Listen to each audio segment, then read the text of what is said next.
Bismillahirrahmanirrahim.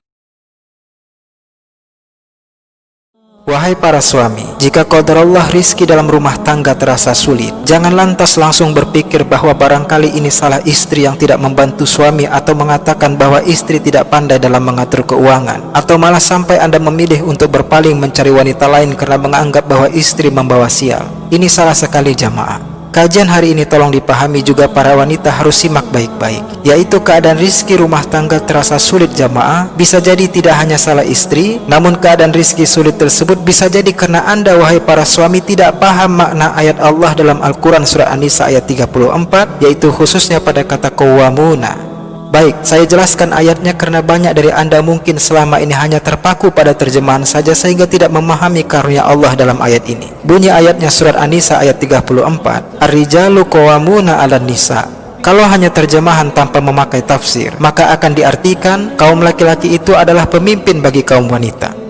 Baik, remaja yang belum menikah jamaah disebut dengan kata syaba, jamaknya adalah syabab. Sedangkan pria yang siap untuk menikah disebut dengan kata rojul, jamaknya rijal. Maka ayat tadi menjelaskan bahwa pria yang telah menyatakan siap untuk menikahi wanita, maka pertama kali di pikirannya jamaah adalah bukan tugas mencari nafkah atau bukan tugas untuk menyalurkan syahwat. Namun yang pertama kali di pikiran pria ini adalah bahwa catat jamaah, dia harus benar-benar siap untuk menjadi qawamun bagi istrinya. Bukan maksudnya siap menjadi pemimpin yang dalam pikiran banyak orang, yaitu artinya hanya mengatur dan memerintah istri. Ini salah besar dalam memaknai arti kata qawamun, sebab dikarenakan hanya membaca terjemahannya saja. Namun qawwamuna bentuk jamak dari kata qawam, diambil dari kata qawma dan kata akim. Sebagaimana dalam Al-Quran selalu disebutkan aqimus sholat, dirikanlah sholat. Maka seorang pria yang menyatakan siap untuk menikahi wanita, maka pertama kali jamaah dia harus benar-benar siap untuk berusaha memastikan, yaitu qawwamun, bahwa istri dan tak lupa juga anaknya, dengan adanya dia sebagai suami dan ayah, mereka bersama-sama akan menjadi para hamba Allah yang akan mendirikan sholat untuk mengingat Allah subhanahu wa ta'ala. Sebagaimana firman Allah dalam surat Toha ayat 14, aqimis sholata lidzikri, maka dirikanlah sholat untuk mengingatku, kata Allah.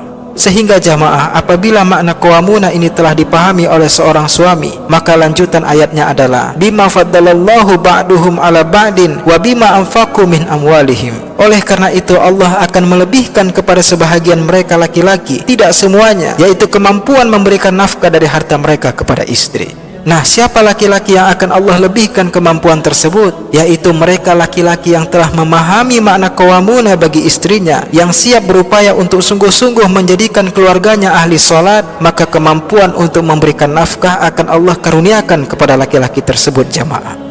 Maka jamaah terkhusus kepada suami, mohon simak nasihat saya. Jika satu istri saja antum belum bisa memastikan istri dan anak menjadi ahli sholat, maka jangan coba-coba untuk berani menambah istri dengan alasan poligami adalah sunnah. Maka wajar apabila nantinya hidup kedua istri antum bukan menjadi bahagia, namun malah hidup tambah sulit, tambah susah, dan na'udzubillah mungkin malah sering bertengkar dan akhirnya harus menceraikan salah satu atau malah keduanya. Allahu musta'an.